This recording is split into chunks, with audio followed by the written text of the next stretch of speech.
Mountain News this morning. Things are heating up at UK after its Senate voted it had no confidence in its president. And the Kentucky Derby winner didn't have to travel far to make it back home.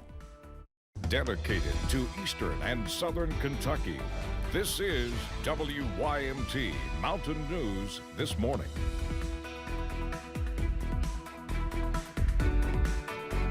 Good morning. I'm Madison Carmouche. We are coming up on 5 a.m. on May 7th, 2024. Let's check in with meteorologist Tim Drawbridge for a look at your weather on this First Alert Weather Day. First Alert indeed, Madison. We're looking at an opportunity this afternoon into this evening. I think the biggest concern, though, is now heading into tomorrow evening is the First Alert headlines again. No change with the time frame that Cameron gave you last night, nonetheless all day yesterday, 1 p.m. to 1 a.m. But the Storm Prediction Center has expanded the enhanced risk for tomorrow, and I completely agree with it with the way things are starting to line up with the short-term model guidance with all modes of severe weather on the table. In the meantime, it's a slow start in the weather department in terms of fog this morning.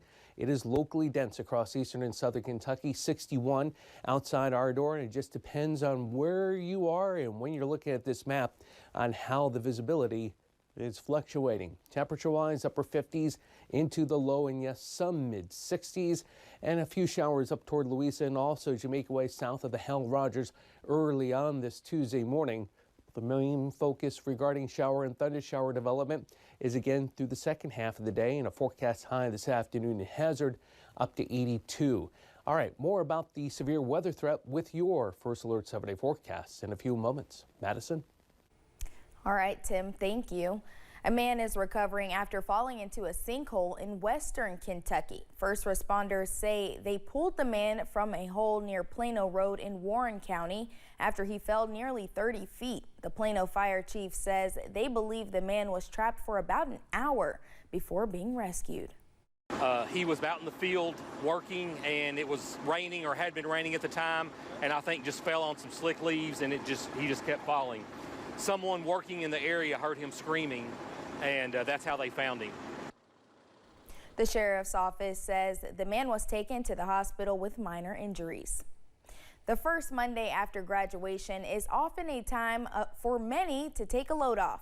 But on UK's campus, yesterday weighed heavily on dozens of faculty members. The University of Kentucky Senate voted they have no confidence in President Eli Capelouto. It comes after the Board of Trustees approved changes to strip the Senate of its policy-making power. Jeremy Toms was at the meeting on Monday. We are here today 100% due to the president. These last several months have been a low point for the University of Kentucky. Those months were filled with meetings and debates over the future of shared governance at UK. We've had 3 resolutions where we've asked them to slow down, and each time we've asked for examples. What is going wrong that needs to be fixed? Each time we don't get an answer, and my ability to come up with other explanations other than it's just a power grab have just slipped away one by one. That culminated in the Board of Trustees' vote to take away the Senate's policy-making power, moving them into an advisory role. When do you say enough is enough? When do you say, this is not okay anymore? It left the senators to make a last-ditch effort on Monday by taking an attention-getting vote. We have 58 approved, 24 opposed, and 11 abstentions. No confidence in President Eli Capelouto was the outcome. That sentiment isn't shared by all. Let me be clear. The Board of Trustees unequivocally supports President Capelouto. So what will the vote mean? We know that a vote of no confidence isn't going to do anything, but it says going forward, we see what's going on, we know what you've done, we know how you've divided the university community against each other. The Board of Trustees touted the university's accomplishments under Capelouto, from expansions in healthcare to record enrollments. With your commitment and with the leadership of President Eli Capelouto, UK has set the bar of expectations higher. But faculty say the bar for their collective morale has hit a low, and they want Capelouto to respond. So I hope he's willing to sit down with us and tell us what does he think is the next step. Now, that's what great leaders do. They come with solutions. In Lexington, Jeremy Toms, WKYT. The resolution also calls on the Board of Trustees to redo its process of shared governance reform. As it stands, the board is scheduled to give final approval to those changes next month. Senate leadership says they are considering holding an emergency meeting before then and possibly extend their no vote of confidence to include the board. Derby fever is still high for one horse farm in Lexington. It's called Magdalena Farm, owned by Kentucky Derby and Kentucky Oaks winning trainer Kenny McPeak.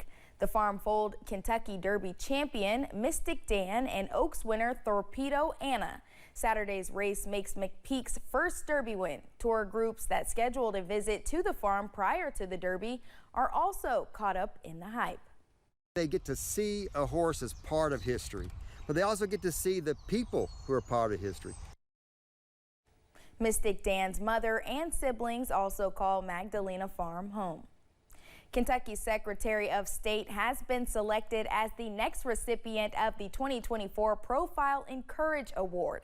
The award from the John F. Kennedy Library Foundation recognizes public servants who risk their careers by putting the public interest ahead of their own political standing.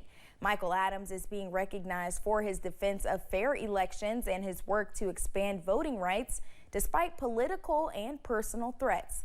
Past winners of the award include former presidents George H.W. Bush and Barack Obama. Thanks for getting your day started with us here on Mountain News this morning. When we return, artificial intelligence is powering more vacation itineraries as companies look for new ways to plan. And weather-wise this morning, we continue to track this complex of shower and thunderstorm action will be coming across the Mississippi Valley and headed this way. When does it initially arrive? We'll let you know. Your first alert 7-day forecast is coming up right after the break.